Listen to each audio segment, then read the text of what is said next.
Hi submarine friends. Well, you can see the submarine is out of the water, sitting in front of my shop. It's not in the shop because I can't do the stuff I want to do with my bird in here. And I don't want to disrupt the bird. The chicks are doing great. They're feeding them like every 10 minutes. Hungry little buggers. Anyways, test results. So what I found out is I had to add 2 more steel plates. So they are added now. They're bolted and welded to the big plates. They're not welded to the hull because this is temporary. I'm going to take these big plates off and I'm going to replace them with greater blades, which are only this tall, and they'll bolt right to the side of the keel, and it'll be just cleaner and it'll look nicer. Same amount of weight, it'll just look better. So I'll paint this. I'll paint the steel plates that are there now, just so it's not ugly.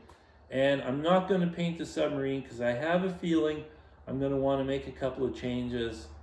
For instance, vertical thrusters. I'm going to need vertical thrusters, and I think I want to put it right through the forward ballast tank. But I want to give it some more thought, and I want to put the sub in White Swan Lake to try it out before I mess with that. Now, White Swan Lake is a beautiful lake. I'm planning to launch it a week, not next week, but the following Wednesday. I have some things I have to take care of in the city, so I'm not available. But then I'm going to launch it, and I'm going to leave it in the water. Might be in there for a month. Maybe all summer, I don't know. So anyways, I'm going to wait with painting it until it's really been tried out. So I'll just touch it all up and just make it look decent. So I don't know if you can see it, but I did the body work around the shaft that holds the dive planes. So that's done. And I'm just going to touch up other stuff just so it looks good. So test results. Holy cow, does this thing pull. I cannot, when the submarine is engaged, like the propulsion is engaged, even at an idle, and I pull on the rope that's holding it, I cannot budge that thing with all my might. When I put it at operating throttle, the rope is like tight. It's almost like you could tight rope walk on it. It's just tight. I mean, it surges a bit because the water is circulating in the pool, but it really pulls. So the hydraulics are perfectly matched. I couldn't be happier. I mean, it took me 3 hydraulic pumps to figure it out, and 2 motors, but it's working beautiful now. So I'm totally happy with that. I made a guard a while back, an expanded metal guard that goes under the submarine, and I'll put that on as one of the many little things I have to do before I launch. Another thing I have to do, I have to add a battery inside. I'm planning to go with lithium phosphate batteries eventually, but for now, I'm just going to use the lead acid batteries. They're sealed batteries. It's money. Like, I've spent so much money. I don't want to spend another $2,000 right now until I know I like it and I'm happy with it, and if I actually need the lithium power. I probably do. But let's just cool our jets here, because I've been spending like a drunken sailor on this thing. I have to reinstall my scrubber and my O2 supply and all that, but I need to bolt my floor down, because when I fill the ballast bag, it lifts the floor, because it just finds the shape it likes. So I have to bolt the floor down. Quick, easy job. I'll do that today. Then I have to paint the hatch, touch up, paint some other stuff, and install the scrubber. Oh, my bird is back. You can hear the chicks chirping away. You know, they grow every day. So what else do I have to do? Just little things. I have to install my high pressure air tanks. I have 14 of them.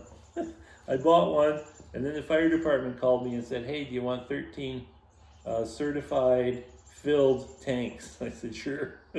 So now I have all these tanks. So I'm going to put 2 in the sub, one for emergency air for the ballast, and one for breathing in case I have smoke in the submarine, you know, electrical problem, fire, whatever. I need to be able to breathe clean air. Also, if the submarine is stuck on the bottom of the lake, it's entangled or something, I need to be able to ditch. So I'm just going to hook up a scuba regulator to one of the tanks so that I can ditch from the submarine. I'm not a scuba diver or a swimmer or anything like that, but it's still good to have that backup. So, did I mention the weights are welded and bolted on, will be painted. I'm going to replace those weights, so I'm not going to fall in love with this. I want to replace them with greater blades, because use greater blades that are worn down. They're about this tall, so they will nicely go right against the keel, and I can just bolt them to the keel. Easy job. I just don't have the blades right now.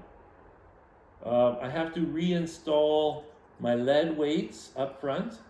I carry 200 pounds of lead weights, and I need them because when I put a passenger inside the submarine, I have two choices.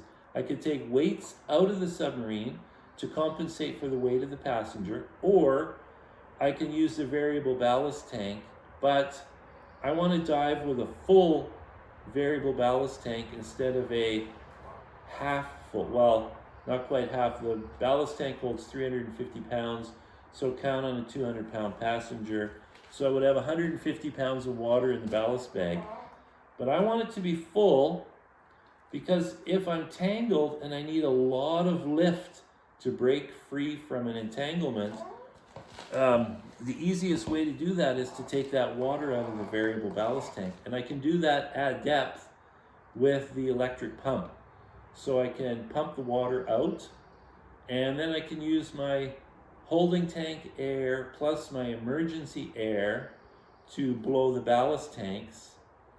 So I can have like, 2,000 pounds of lift, especially if I carry some more of those air tanks. If I can find the room, I will carry as many of those air tanks as I can on board.